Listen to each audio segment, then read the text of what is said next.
He told me to smile more, while he handed my job to his mistress. She purred, "Try harder next time." I left quietly. Weeks later they arrived at a board meeting. They arrived to their boardroom and my proposal had already taken over. I kicked off with, "Let's finish what you started. Pack everything by noon." David's text message arrived while I was presenting our biggest campaign of the year to the Morrison Group. My hands shook as I read it again, certain I'd misunderstood. But there was no misunderstanding the follow-up message. "Sarah will handle the Morrison account going forward. Clean out your office today." 23 years of marriage and he was firing me via text message while I was actively saving a $1 million client relationship. The conference room felt like it was spinning. Robert Morrison, CEO of the largest retail chain in the state, was waiting for my response to his question about our digital strategy timeline. His marketing director, Janet, had her pen poised over her notepad. 3 months of preparation, countless late nights perfecting every detail, and now I couldn't even remember what we'd been discussing. "Excuse me for just one moment," I managed, my voice sounding strange to my own ears. "I need to clarify something with my team." I stepped outside the glass-walled conference room, my phone clutched in my sweaty palm. The hallway seemed longer than usual as I walked toward the restroom, needing privacy to process what I'd just read. My reflection in the bathroom mirror looked normal. Same navy blazer I'd chosen carefully this morning, same confident makeup, same determined expression I wore for important presentations. But everything had changed in the span of 2 text messages. I dialed David's number with trembling fingers. It went straight to voicemail. Of course it did. He was too much of a coward to actually speak to me. "David, I'm in the middle of the Morrison presentation. What is this about? Call me back immediately." But even as I left the message, pieces were clicking into place. The mysterious Sarah he'd mentioned in passing last week. The evening meetings he'd been having without me. The way he'd been reviewing client files I'd never seen him touch before. The strange distance between us that I'd attributed to work stress. I walked back to the conference room where the Morrison Group was checking their phones and looking impatient. These people were expecting the presentation of their lives, the kind of strategic campaign that would set their brand apart from every competitor. They were expecting the woman who'd built Wilson Marketing Group's reputation on innovative thinking and flawless execution. "I apologize for the interruption," I said, sliding back into my seat. "Now, regarding the digital strategy timeline you asked about." For the next hour I delivered the performance of my career. Every slide, every statistic, every creative concept flowed perfectly. I answered their questions with the expertise I'd built over 15 years. I watched Robert Morrison's eyes light up when I explained our influencer partnership strategy. I saw Janet nodding enthusiastically as I walked through our social media approach. By the time I finished, they were ready to sign on the spot. "This is exactly what we've been looking for," Robert said, shaking my hand firmly. "Innovative, comprehensive, and clearly thought out by someone who understands our industry. When can we get started?" "I'll have contracts prepared by tomorrow," I replied, the words automatic even as my world was collapsing around me. "Excellent. We're excited to work with you personally on this, Chloe.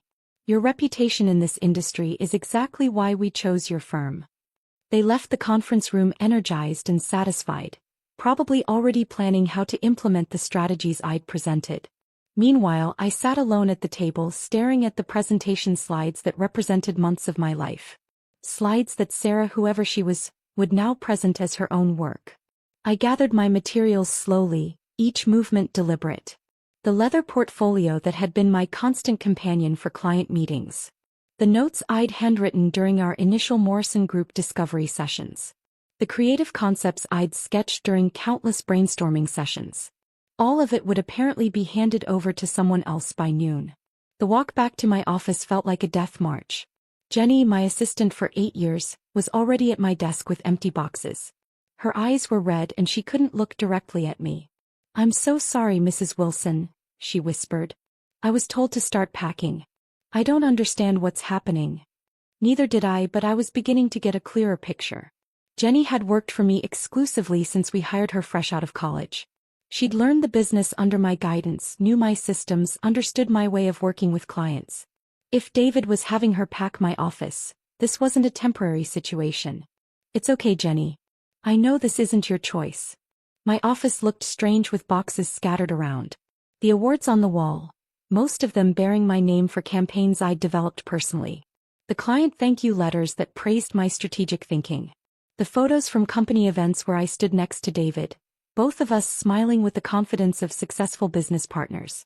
I picked up the framed picture from our 5th anniversary celebration. We'd just landed our first major corporate client, and David had surprised me with a weekend trip to celebrate. We looked so happy, so united in our shared vision. I'd believed we were building something together that would last forever. My phone buzzed with another text from David. Sarah Mitchell will be in at 2 p.m. for transition meetings. Please have client files ready. Sarah Mitchell. The name that was about to replace mine on everything I'd built. I pulled up our employee directory, but there was no Sarah Mitchell listed. A new hire then. Someone David had brought in without consulting me, without even mentioning during our daily operational meetings.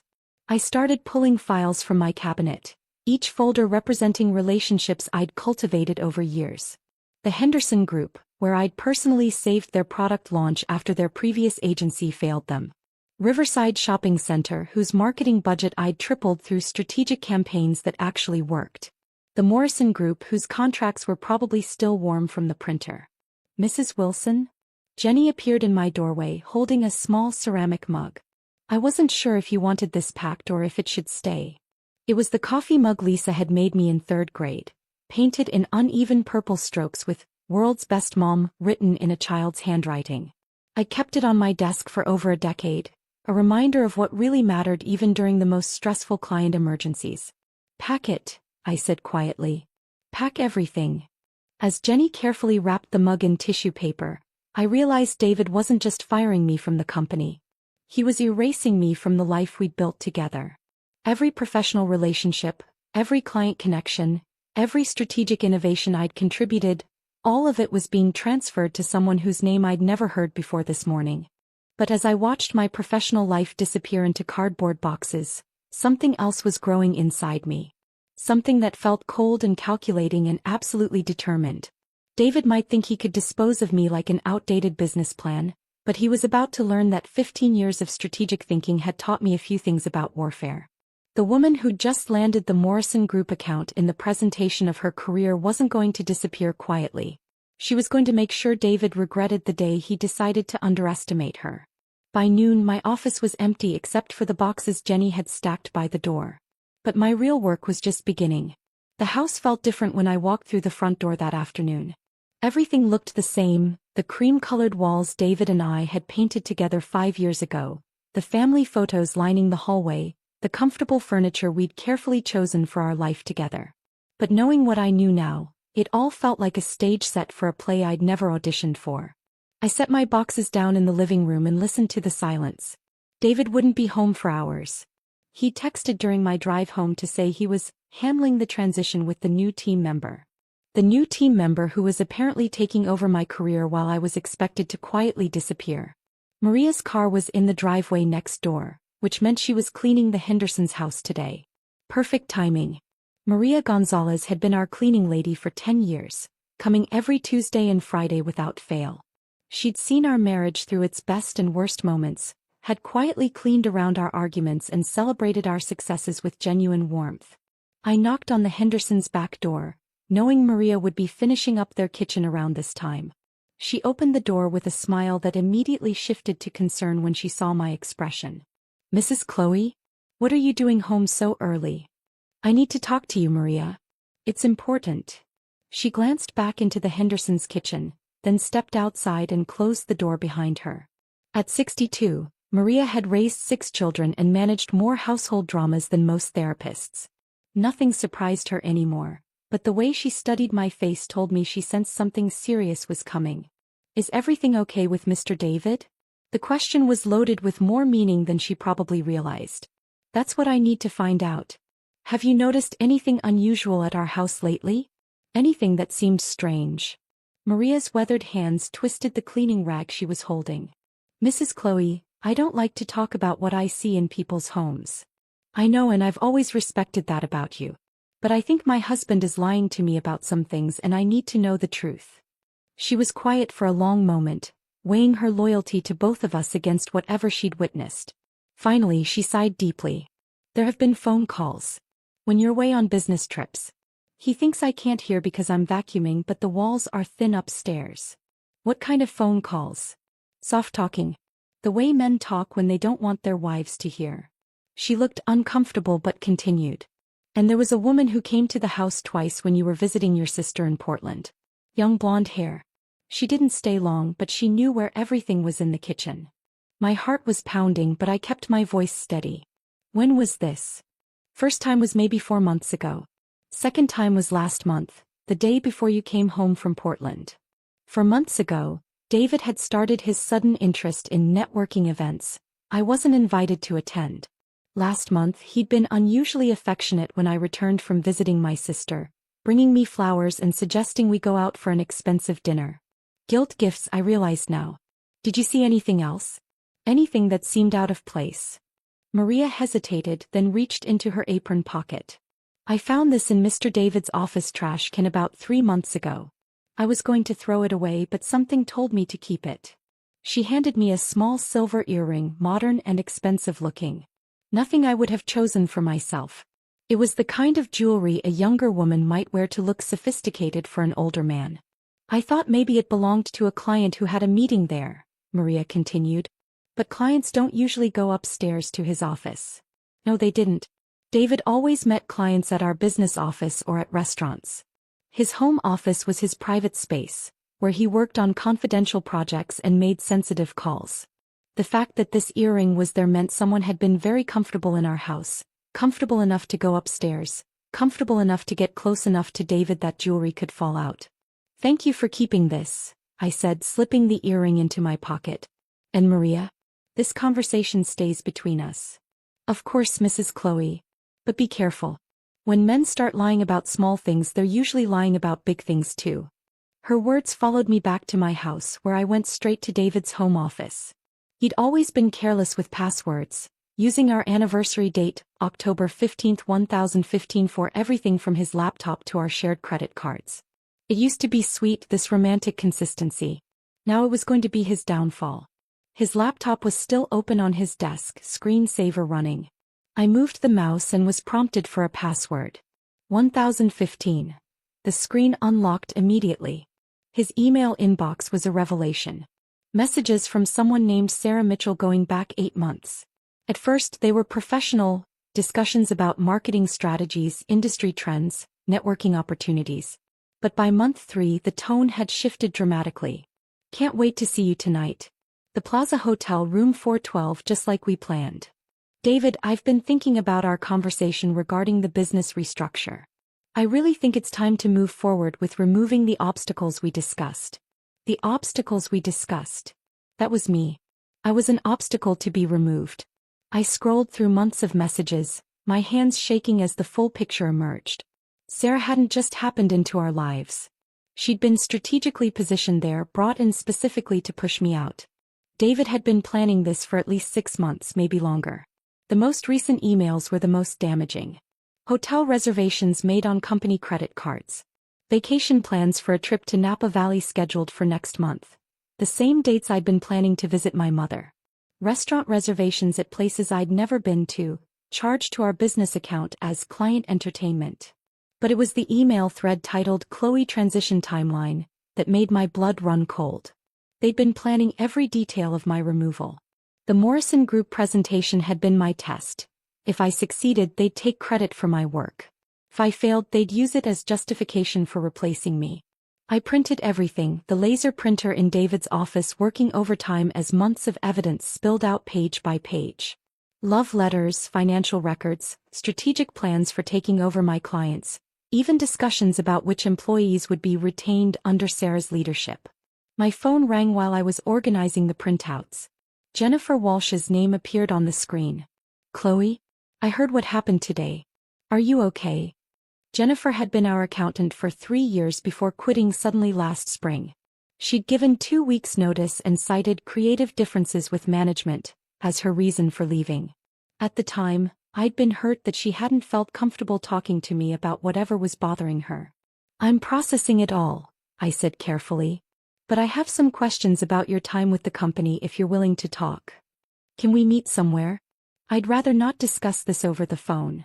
An hour later we sat in a small coffee shop across town, the kind of place where no one from our professional circle would accidentally overhear us. Jennifer looked nervous, stirring her latte without drinking it. "I've been wondering when this day would come," she said finally. "I knew David was planning something, but I hoped I was wrong. Tell me everything." Jennifer took a deep breath.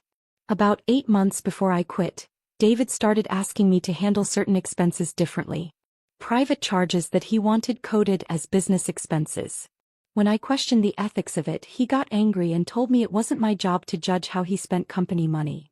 "What kind of expenses?" "Hotel rooms, dinners, a monthly payment to something called SLM Consulting that I couldn't find any record of. When I tried to research it, David told me to stop asking questions and just process the payments." "Some consulting." Phil Mitchell. Even her fake consulting company used her own initials. Then there were the payroll irregularities. David wanted me to set up a salary for someone who wasn't officially hired yet. When I explained that we needed proper documentation first, he accused me of being difficult and obstructive. Jennifer pulled a manila folder from her purse. "I kept copies of everything. I knew something wasn't right and I thought someday someone might need to see the truth." The folder contained months of financial records showing a pattern of systematic fraud. Company funds used for personal expenses. Fake consulting fees. Payroll manipulation. David hadn't just been cheating on me, he'd been stealing from our business to fund his affair. "Why didn't you come to me with this when it was happening?" Jennifer's expression was sad but knowing. "Because David made it clear that you were part of the problem. He said you'd been making unreasonable demands on the budget and that these expenses were necessary to keep the business running smoothly. He painted you as the obstacle to progress. The same narrative Sarah's emails had mentioned. I'd been systematically undermined for months, portrayed as the problem that needed to be solved. While I'd been working late nights and weekends to grow the business, David had been positioning me as the reason we needed fresh leadership. Jennifer, I'm going to fight this. But I need your help organizing this evidence properly." Her smile was the first genuine one I'd seen all day. "I was hoping you'd say that. David may have fooled you for a while, but he never fooled me. And Mrs. Wilson? He's going to regret the day he decided to cross you." Walking back to my car with Jennifer's evidence folder, I felt something I hadn't experienced since reading David's text message that morning. Hope. Not the naive hope that this was all a misunderstanding, but the strategic hope that comes from knowing you have the weapons you need to fight back. David thought he'd checkmated me with 2 text messages and a mysterious Sarah Mitchell. But he'd forgotten that I'd spent 15 years learning how to research, strategize, and execute complex campaigns against much smarter opponents than him. This was just the beginning. The address on David's credit card statements led me to Riverside Towers, one of the most expensive apartment complexes in the city. I'd driven past this place hundreds of times over the years, always wondering who could afford to live in such luxury. Now I knew we could, apparently, when David decided to fund his girlfriend's lifestyle with our business income. The doorman was a friendly older gentleman who clearly took pride in knowing all the residents personally. When I approached his desk in the marble-floored lobby, his face lit up with recognition. "Mrs. Wilson. How lovely to see you. Are you here to visit Miss Mitchell in 12B? My heart stopped, but I managed to keep my expression neutral. "Yes, actually. I wanted to surprise her." "Oh, she'll love that. She was just saying yesterday how much she appreciates everything you and your husband have done for her. Such a sweet girl and so grateful for the help with her living situation." Help with her living situation.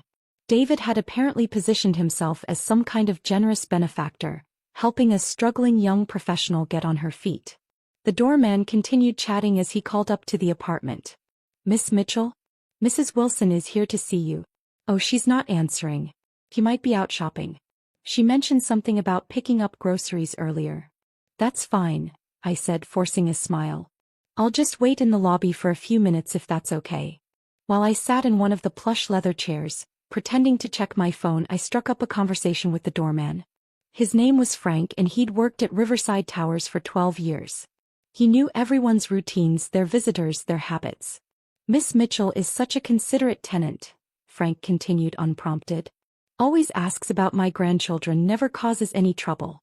And so responsible about the rent payments, always exactly on time through that automatic system." Automatic system? You know, the corporate account that handles it. Wilson Marketing Group, I think. Very professional setup. Most of our younger residents struggle with the rent here, but Miss Mitchell never has to worry about it. Wilson Marketing Group was paying Sarah's rent directly. Our company was literally funding David's mistress's luxury lifestyle while we'd had to cut employee health insurance contributions 3 months ago due to budget constraints. I thanked Frank and walked back to my car, my mind racing. 8 months of rent at Riverside Towers would be at least $4,000 a month, probably more for a nice unit. That was nearly $40,000 right there, before even considering the restaurants, hotels, and other expenses I'd found in the credit card statements. Back home, I spread Jennifer's financial records across my kitchen table alongside the emails I'd printed from David's computer. The pattern was even worse than I'd initially realized. Every romantic dinner with Sarah had been coded as a client entertainment expense. Their weekend trip to the coast had been listed as a team-building retreat. Even Sarah's gym membership was being paid through a fake consulting contract.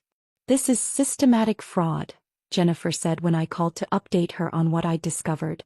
"David hasn't just been unfaithful, he's been embezzling company funds to pay for his affair." "How much total are we talking about?" "Based on what I can document, at least $78,000 over the past year. But that's just what I can prove with bank statements and receipts. The actual amount is probably much higher." $78,000. That was more than most of our employees made in a year. Money that should have gone toward the office renovation we'd been postponing, the marketing software upgrades our team desperately needed, or the performance bonuses we'd eliminated to maintain profitability. Meanwhile, David and Sarah had been living like royalty on stolen funds. I spent the next morning researching Sarah Mitchell more thoroughly. What I found was even worse than I'd expected. The marketing director position on her resume at Henderson and Associates? I called them directly and spoke to their HR department. Sarah had worked there for 6 months as a junior assistant before being terminated for submitting false expense reports. The previous job at Creative Solutions Group, where she claimed to have managed a team of 12. Creative Solutions Group had gone out of business 3 years ago, but I tracked down the former owner through LinkedIn. Sarah had been an intern there for 2 months before the company folded. She'd never managed anyone. Every reference on her resume was either from a company that no longer existed or from people who had no memory of working with her. The prestigious marketing degree from State University? She'd attended for 1 semester before dropping out. David had hired a complete fraud to replace me, and he'd been too infatuated to do even basic reference checks. But the most damaging discovery came from an unlikely source. Tom Rivera, a private investigator I'd worked with on background checks for sensitive client projects, called me back with information I hadn't even requested. "Chloe, I looked into that Sarah Mitchell like you asked, but I found something else you need to know. She's been in touch with Hartley and Associates." Hartley and Associates was our biggest competitor, the agency that had been trying to steal our clients for years. "What kind of contact?" "Lunch meetings. At least 3 in the past month. My source at Hartley says they've been discussing our client list, our pricing strategies, and our internal operations. She's been feeding them information." Sarah wasn't just incompetent and fraudulent, she was actively sabotaging our company by sharing confidential information with our competitors. David had brought in a corporate spy and handed her the keys to our entire operation. That evening, I received a call from Margaret Chin, CEO of Chin Industries and our largest client. Margaret and I had worked together for 8 years, building her company's brand from a small regional business to a major player in sustainable manufacturing. "Chloe, I need to talk to you about something," Margaret said, her voice tense. "I've been trying to reach you at the office, but I keep getting transferred to someone named Sarah who doesn't seem to understand our account." "What's the issue, Margaret?" "She sent me campaign concepts that are completely wrong for our brand. It's like she doesn't understand what we do or who our customers are. The timeline she proposed would conflict with our product launch, and the budget she quoted is 30% higher than what we agreed to." Sarah had been in charge of the Chin Industries account for less than a week, and she was already destroying 8 years of relationship building. "Margaret, I'm not officially with the company right now, but I want you to know that I'm working on resolving this situation. I hope so because frankly, if these are the kind of changes we can expect, Chin Industries will need to consider other options." I specifically chose Wilson Marketing because of your personal involvement and expertise. After I hung up with Margaret, 3 more clients called with similar concerns. Our reputation, built over 15 years of meticulous work, was crumbling in real time. I spent that night creating 2 very different presentations. The first was what everyone would expect, a gracious farewell speech where I'd thank the team for their years of collaboration and wish Sarah success in her new role. It was professional, diplomatic, and completely fake. The second presentation was my real plan. It contained every piece of evidence I'd gathered: the financial fraud, the falsified resume, the corporate espionage, the client losses. But more than that, it outlined a comprehensive strategy for saving the company and rebuilding client trust. I practiced both presentations until I could deliver them flawlessly. The annual Client Appreciation Gala was still 3 weeks away, but I knew it would be my only chance to control the narrative. David had planned to use the event to officially introduce Sarah as the company's new creative leader. Instead, it was going to become the stage for the most important presentation of my career. The presentation that would either restore everything I'd lost or destroy me completely. But as I rehearsed my words in front of the bathroom mirror at midnight, I realized I wasn't afraid anymore. David and Sarah had underestimated the woman they'd tried to erase. That was going to be their biggest mistake. The morning after my midnight practice session, I woke up with absolute clarity about what needed to be done. If I was going to destroy David and Sarah at the gala, I first had to make them believe they'd already won. I started with something simple but effective. I brought David coffee in bed, something I hadn't done in months. He looked surprised and slightly suspicious when I appeared in our bedroom doorway with his favorite mug and the newspaper. "What's this about?" he asked, but he was smiling. The first genuine smile I'd seen from him in weeks. "I've been thinking about everything that's happened," I said, sitting on the edge of the bed. "Maybe you're right. Maybe I have been too stressed lately. This break might be exactly what I need." David's relief was visible. "I'm glad you're seeing it that way, Chloe. I know this transition has been difficult, but I really think it's for the best."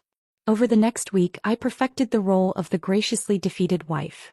I complimented Sarah's work when David mentioned her ideas.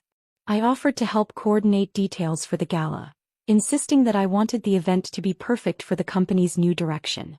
I even suggested wine pairings for the dinner menu, drawing on knowledge from years of hosting client events. My performance was so convincing that David started relaxing around me in ways he hadn't in months.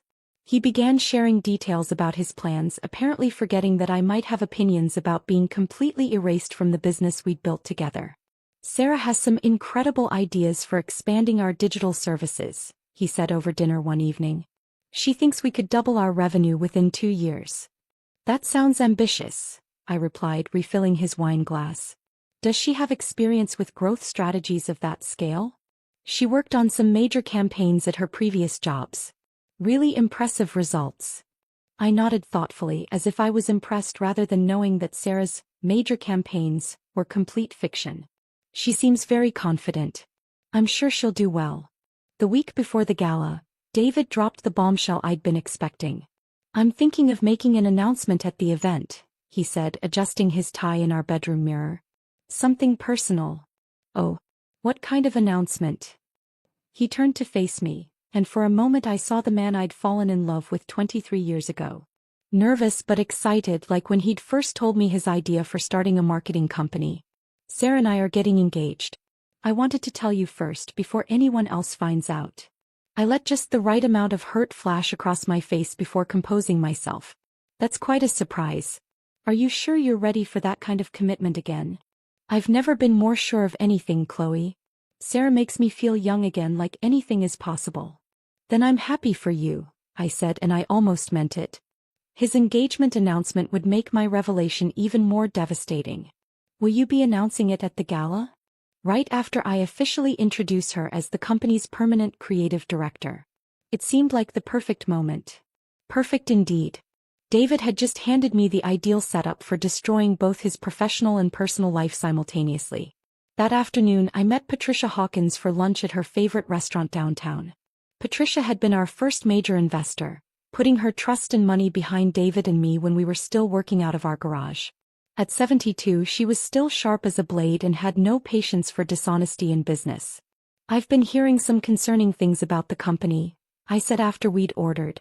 I wanted to get your perspective before the gala. Patricia leaned forward. What kind of things? I pulled out a folder containing copies of the most damaging financial records Jennifer had provided. Patricia put on her reading glasses and studied the documents with the same intensity she'd once brought to reviewing our quarterly reports. These expense reports show some irregularities, I said carefully. I'm not sure if David is aware of how they might look to outside observers. Patricia's expression grew darker with each page. By the time she reached the credit card statements showing payments for Sarah's apartment, her face was flushed with anger. This is fraud, Chloe. Plain and simple fraud. I was hoping you might have some insight into how we should handle this. I don't want to damage the company's reputation unnecessarily. The company's reputation is already being damaged. The question is whether we can save it. Patricia closed the folder and looked directly at me. What do you need from me? Your support when I present this information publicly. David has been positioning me as the problem, but I think our clients and investors deserve to know the truth. You have my complete support.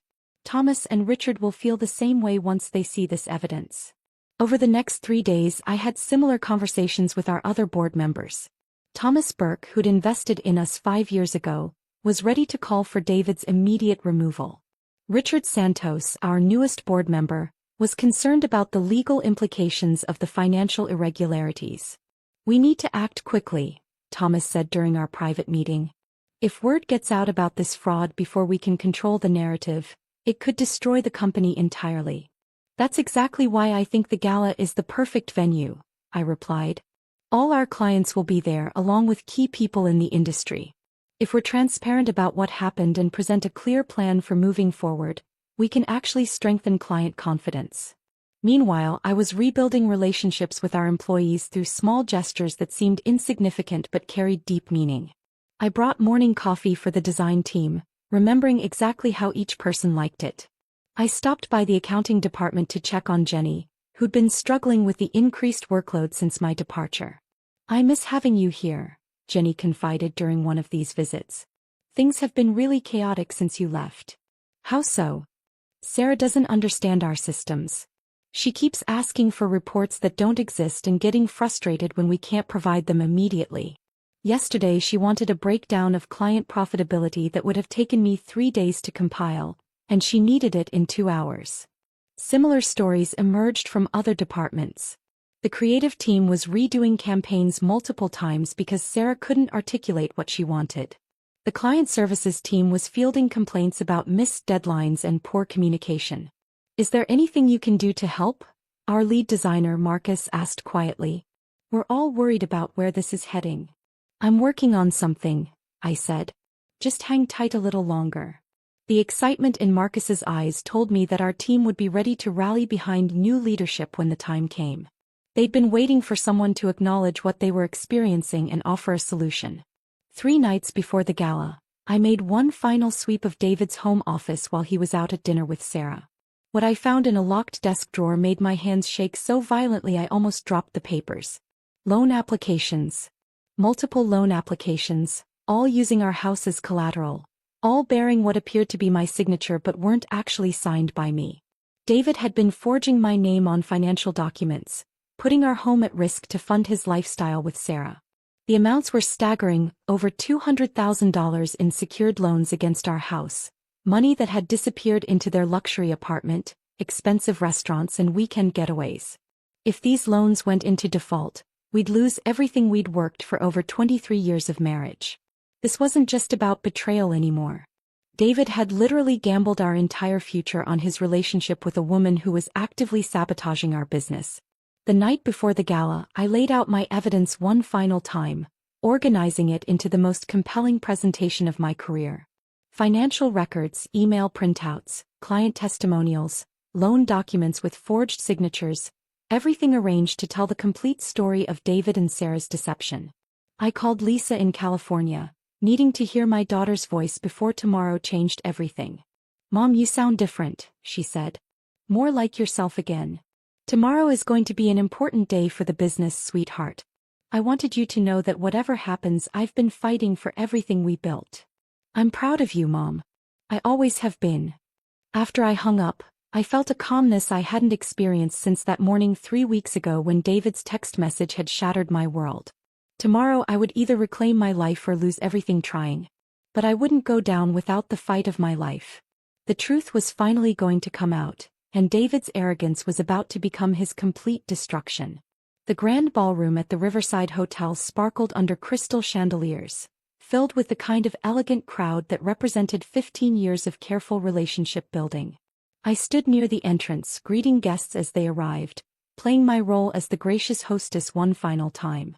My navy blue dress, the one David used to say made me look like I could conquer the world, felt like armor tonight. "Chloe, you look absolutely radiant," said Margaret Chin, kissing my cheek. "I'm so glad you're here tonight. I've been hoping we'd have a chance to talk." "We definitely will," I promised, squeezing her hand meaningfully. Margaret had no idea she was about to witness the most important presentation of my career. David worked the room like the confident businessman he'd always been, his black tuxedo impeccable, his smile bright and practiced.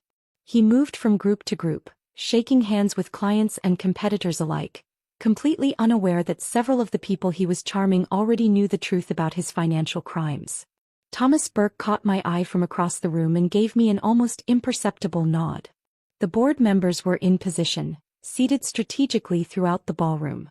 Patricia Hawkins was at the head table, looking elegant and composed, but I could see the steel in her expression. She was ready for what was coming. At exactly 7:30, David stepped up to the small stage at the front of the room, tapping the microphone to get everyone's attention. The conversations gradually died down as 200 people turned their focus toward him. "Good evening, everyone, and welcome to our annual Client Appreciation Gala," David began, his voice carrying easily through the sound system. "Before we enjoy this wonderful dinner, I have some exciting announcements to make about the future of Wilson Marketing Group." This was my cue. I moved closer to the stage, positioning myself where I could see Sarah's entrance. According to my carefully orchestrated plan, she should be arriving any moment. "As many of you know, we've been undergoing some leadership transitions recently," David continued. "Tonight, I'm thrilled to officially introduce you to the woman who will be taking Wilson Marketing Group into its next phase of growth." The ballroom doors opened right on schedule, and Sarah Mitchell made her grand entrance. She wore a stunning red dress that probably cost $5,000, money that had ultimately come from our company's coffers, and her blonde hair was styled in an elaborate updo that screamed expensive salon visit. She paused in the doorway, clearly expecting all eyes to turn toward her with admiration. But instead of the impressed murmurs she was anticipating, she found herself walking into a room where several key players were already focused on something else entirely. The presentation screen behind David was already displaying the opening slide of what he thought would be Sarah's introduction. But Patricia Hawkins was distributing folders to the people at her table, and I could see the concerned expressions on their faces as they opened them. "Ladies and gentlemen," David said, gesturing towards Sarah as she made her way through the room, "please welcome Sarah Mitchell, our new creative director." The applause was polite but subdued. Sarah beamed as she joined David on the stage, accepting the microphone he handed to her. "Thank you all so much," Sarah began, her voice slightly breathless with excitement. "I'm absolutely thrilled to be leading this incredible team into the future. Wilson Marketing Group has such a wonderful foundation, and I can't wait to build on everything that's been established here." Everything that's been established. She was already taking credit for 15 years of my work, and she'd been officially in charge for less than a month. "But before Sarah shares her vision for the company's future," David said, taking back the microphone, "I'd like to ask my wife Chloe to say a few words. After all, none of this would be possible without her contributions over the years." This was the moment I'd been preparing for. I walked toward the stage, my heels clicking on the hardwood floor, and David extended his hand to help me up the steps. His smile was warm and genuine. He truly believed I was about to deliver a gracious farewell speech and fade quietly into the background. "Thank you, David," I said, accepting the microphone. I looked out at the crowd of familiar faces, clients I'd worked with for years, competitors who respected our company's reputation, employees who'd trusted me with their careers. "It's wonderful to see so many friends here tonight," I began, my voice steady and warm. "Wilson Marketing Group has been such an important part of my life for the past 15 years. David and I built this company from nothing more than big dreams and a lot of hard work. I saw Sarah relax slightly beside me. This was exactly the kind of sentimental speech she'd expected. We've celebrated so many successes together in this industry, I continued. We've built lasting relationships, created award-winning campaigns, and established a reputation for integrity and excellence. The word integrity carried extra weight, and I noticed Patricia Hawkins lean forward in her chair. But tonight isn't just about celebrating the past, I said, my tone shifting slightly. It's about ensuring that Wilson Marketing Group continues to uphold the values and standards that made it successful in the first place. I paused, letting the silence stretch just long enough to create tension. Sarah was looking at me more carefully now, sensing something in my tone that she couldn't quite identify. However, before I step aside, I think everyone deserves to know the real reason for this transition and what it means for our company's future. The change in the room was immediate. David's smile faltered. Sarah took a small step backward. The audience, which had been politely attentive, suddenly became intensely focused. You see, over the past few weeks, some concerning information has come to my attention, I continued, my voice gaining strength. Information that affects not just the leadership of this company, but its financial integrity and its relationships with all of you. I nodded toward the back of the room, where Jennifer Walsh was operating the presentation equipment. The screen behind me changed from David's generic welcome slide to a bank statement showing payments to Riverside Towers. This is a company credit card statement from last month, I said, turning to gesture at the screen. You'll notice a payment of $4,000 to Riverside Towers Luxury Apartments. This payment, like dozens of others over the past 8 months, was coded as a business expense. Specifically as consulting space rental. The room was completely silent now. David had gone pale while Sarah looked like she might be sick. The consulting space in question, I continued, is a luxury apartment where our new creative director has been living rent-free for the past 8 months, courtesy of company funds.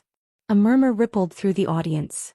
I could see clients exchanging glances, board members nodding grimly and employees looking shocked. Jennifer advanced to the next slide, showing a restaurant receipt. This is from Romano's, one of the most expensive restaurants in the city. The bill was for 2 people, charged to the company as client entertainment. But the clients being entertained were David Wilson and Sarah Mitchell. On a Tuesday night. While I was at home believing my husband was working late on client proposals. Sarah tried to move toward the microphone, but Thomas Burke had positioned himself near the stage and blocked her path with a subtle gesture. The evidence continues, I said, my voice growing stronger with each revelation. Hotel reservations for romantic getaways, charged as business retreats. Personal shopping trips, coded as marketing research. Even Miss Mitchell's gym membership hidden in our employee benefits package despite her not being officially hired until 3 weeks ago. David finally found his voice. Chloe, this is not the time or place for. Actually, David, this is exactly the time and place, I interrupted, maintaining control of the microphone. Because everyone in this room deserves to know that nearly $80,000 of company money has been stolen to fund your personal relationship. Gasps echoed through the ballroom. Margaret Chin was staring at David with disgust. Other clients were pulling out their phones, probably already composing texts to their business partners about what they were witnessing. But the financial fraud is only part of the story, I continued relentlessly. Because the person you've entrusted with our company's creative leadership has built her entire career on lies. The presentation screen now showed Sarah's resume alongside documentation of her real employment history. Sarah Mitchell claims to have been a marketing director at Henderson & Associates. In reality, she was a junior assistant who was fired for falsifying expense reports. She claims to have managed major campaigns at Creative Solutions Group. That company went out of business 3 years ago, and Sarah was an intern there for exactly 2 months. Sarah finally broke. "This is ridiculous," she shouted, her composure completely shattered. "You can't prove any of this." "Actually, I can," I said calmly. "Because unlike you, I believe in thorough research and verification. The board of directors has already reviewed all of this evidence. They've also reviewed the client complaints we've received since you took over my position 3 weeks ago." I looked directly at Sarah as I delivered the final blow. "As of this moment, Both you and David Wilson have been removed from your positions at Wilson Marketing Group. The board has voted to restore me as creative director and acting CEO, effective immediately. Sarah's face went from white to bright red.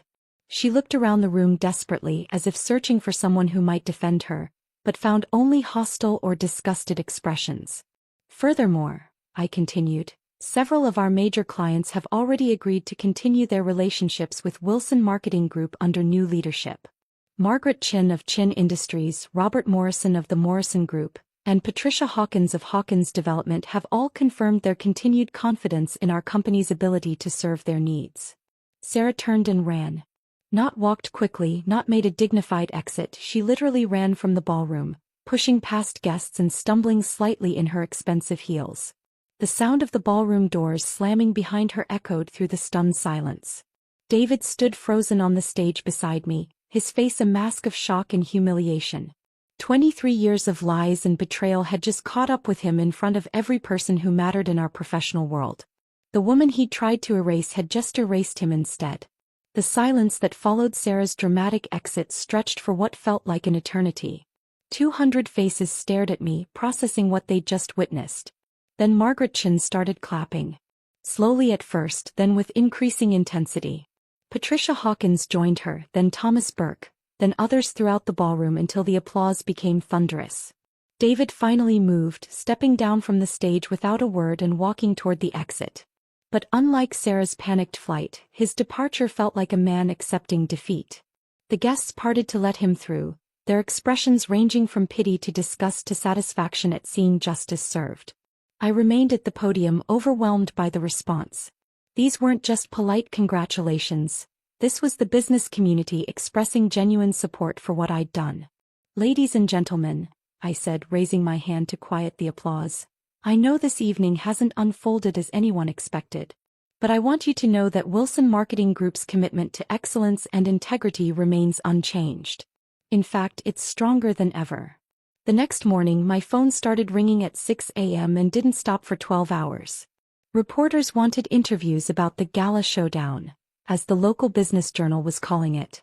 Clients who'd been considering leaving were now asking about expanded services. Competitors were trying to poach our employees, assuming the company would collapse without David. They were wrong. Jennifer Walsh was back at her desk by Wednesday, officially installed as our new CFO with a salary increase and equity stake that reflected her crucial role in uncovering the fraud.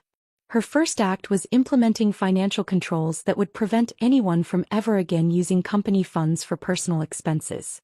"We're installing a 3-signature approval system for any expense over $500, she explained during our first executive meeting. "And every credit card transaction will be reviewed weekly by an independent committee." The transformation in our office culture was immediate and dramatic. Employees who'd been walking on eggshells for months were suddenly energized and creative again. Marcus in graphic design submitted 3 brilliant campaign concepts in his first week working under my restored leadership. Jenny, my former assistant, was promoted to office manager and began implementing systems to improve communication between departments.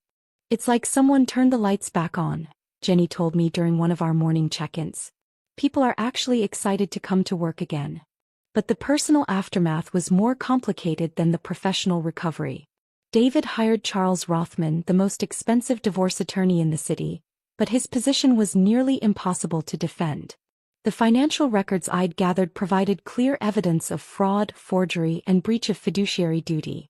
Our first mediation session was tense and awkward. David sat across from me at a polished conference table, looking like he'd aged 5 years in the past month. His lawyer tried to argue that the company expenses had been legitimate business costs, but my evidence was too comprehensive to dispute. "Your client forged my client's signature on loan documents totaling over $200,000, my attorney stated calmly. "He used company funds to pay for his mistress's living expenses. He committed securities fraud by misrepresenting financial information to investors. We're not here to negotiate, we're here to finalize the terms of his surrender." David's eyes met mine across the table. "Chloe, I never meant for things to go this far. You meant every bit of it, David. You just never expected to get caught."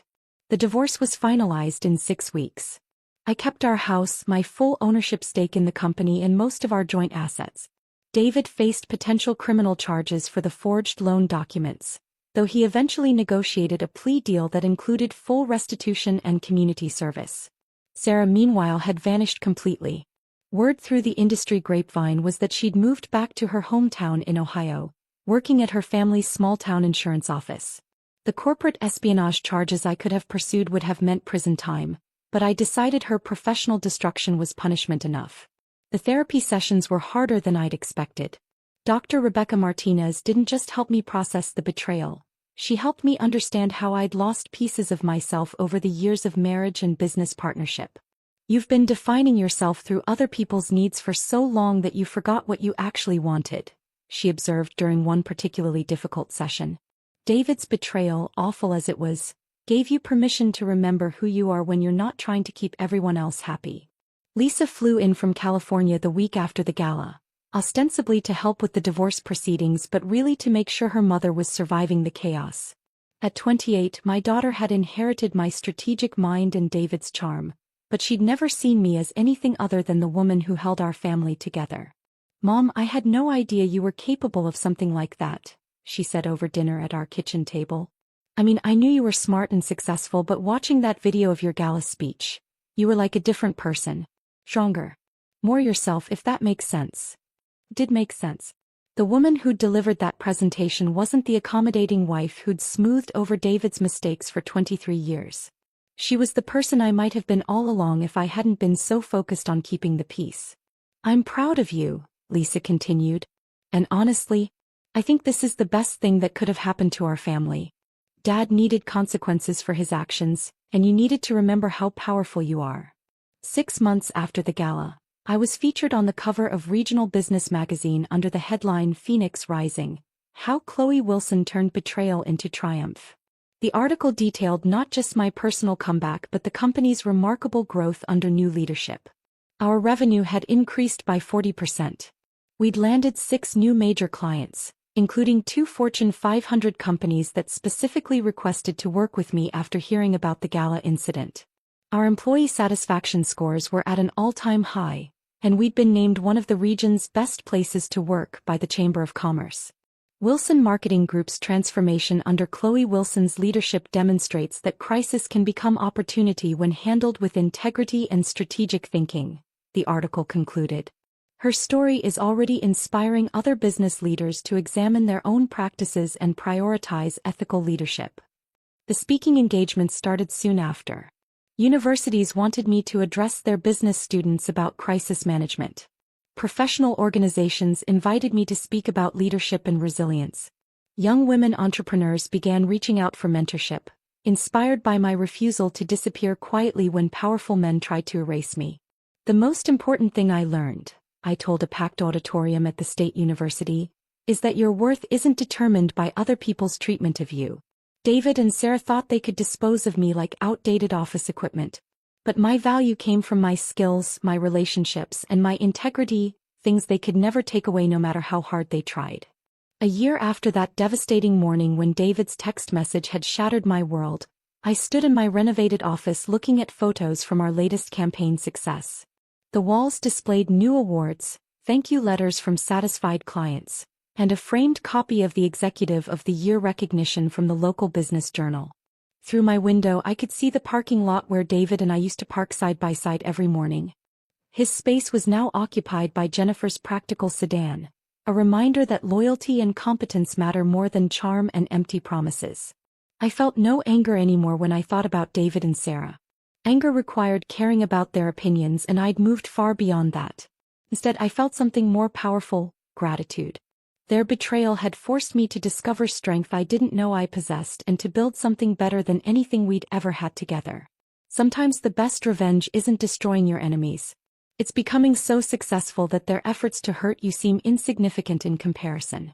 David had tried to erase me from my own life, but instead he'd given me the freedom to create a life that was entirely, authentically mine. The company was thriving. My team was happy. My relationship with Lisa had never been stronger. And every morning when I walked into my office, I saw the reflection of a woman who'd survived the ultimate test of character and emerged victorious. That was worth more than any marriage built on lies or any partnership founded on inequality. The woman they'd tried to dispose of had risen from the ashes stronger, wiser, and more successful than ever before. And that was the most perfect revenge of all. Which moment made your heart race the most? Was it Chloe's devastating discovery, her brilliant revenge at the gala, or her triumphant rise from the ashes? Share your favorite part in the comments below. If this story of resilience and justice